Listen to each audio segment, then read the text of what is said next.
showbiz, Gerald? It's overwhelming. And of course, I'm thankful and grateful na nagtagal ako ng ganito kahaba sa industriya. And tulad nga na sinabi ni Kuya Romel, it's not easy to be in showbiz na ganito katagal na panahon. So I'm proud and happy that I endured yung maraming struggles and challenges dito sa showbiz. Alam naman natin na hindi talaga madali yung mag-strive and yung i-maintain yung iyong karera dito sa industry natin. So I'm just thankful talaga.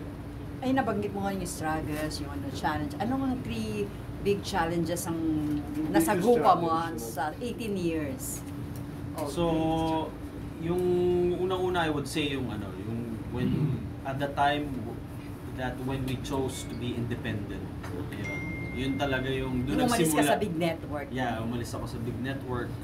Yun doon talaga nagsimula yung mga challenges kasi at that time it was di ba parang ang mundo lang ng artists is mga networks lang. So, but yun naman yung nag-pave ng way sa akin sa musical theater.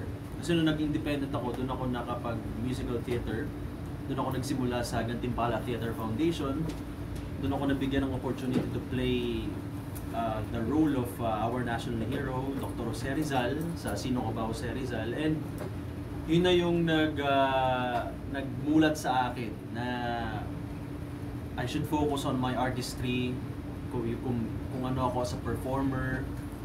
Iba yung naging sense of fulfillment sa akin as an artist nung magawa ko yun.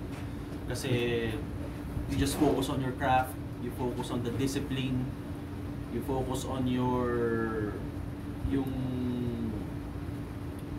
trabaho mo, kumbaga. So, doon nagsimula yon lahat. And syempre, yun na, papasok na yung mga aspects na syempre, we all know sa theater, hindi naman na ganun ka financially rewarding. So, pumasok na dyan yung financial problems, parang scrapping kami for projects para masustentuhan mo yung family mo. Ako kasi I'm the breadwinner of my family. So yun yung unang-una, tapos yung pangalawa siguro after maging independent, so maybe for like after 5 years, dumating ako sa point na sabi ko parang gusto ko nang sumuko. Yun na yung point na sabi ko parang mag-aral na lang kaya ako, para mag-regular job, gano'n. Ilan taon ka that time? I was maybe 25, 26. Oh, bata po. Yeah, so, pero kasi parang walang major na nangyayari. Naganap. Yeah. Little shows, provincial, mga maliliit lang lang. Yes, mga mga paisa-isa, mga corporate, mga gano'n. So, sabi ko parang, ang hirap na ganito, kung ito lang yung aasahan ko. So, iba rin yung stress na iniisip mo yung family mo, iniisip mo rin yung sarili mo. So sabi ko parang mag-quit ako. And then, ayun na, dumating yung breakthrough. Siguro na nadinig ni Lord yung aming panalangin na mabigyan ng break, mabigyan ulit ng chance. Dumating yung Miss Saigon, ayun. So, doon ulit nag-open yung doors ng lahat at ng opportunities. Tapos, syempre itong third, yung pandemic, yan yung pangatlong big challenge. Kasi hindi naman siguro para sa akin lang, para sa atin lahat, di ba? Naging challenge talaga yan. Kasi nawalan ng trabaho, wala halos ginawa. Tapos it was so hard to to adapt dun sa time na yon kasi kailangan, di ba, online lahat. So everything is you new. really have to think kung paano ka uli source of income mo, paano ka uli mabubuhay, di ba? Kasi yun na yung iniisip mo ngayon. So, yan, again, I was thinking of my family, of myself. Kinabahan ka na naman. Yes, kinabahan na naman. Nag-alaga ka ng aso.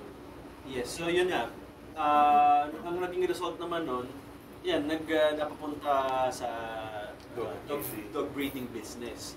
So, ano naman, despite yung challenge na yun, may naging kapalit naman siya na ibang idea.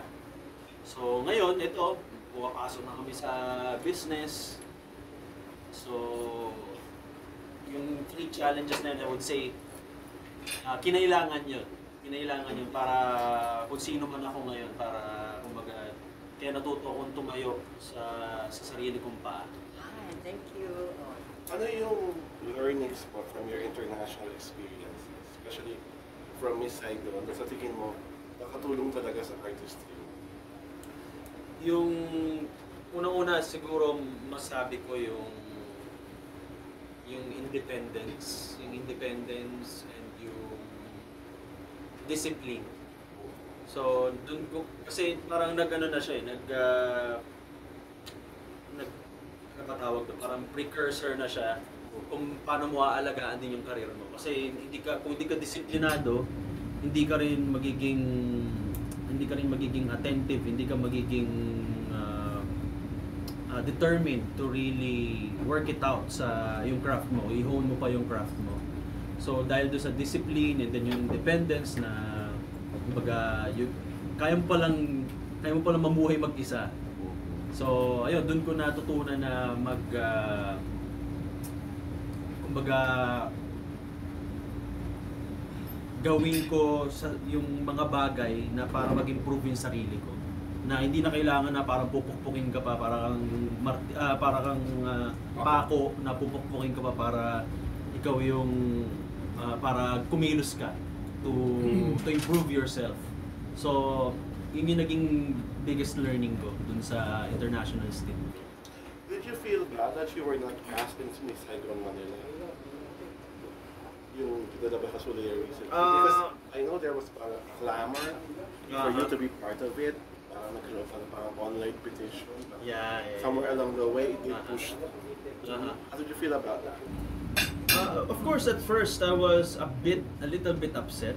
Kasi syempre, it's ironic na dito pa sa home country ko hindi ako nakapag-play. Tapos lahat Phil Aussie ang cast.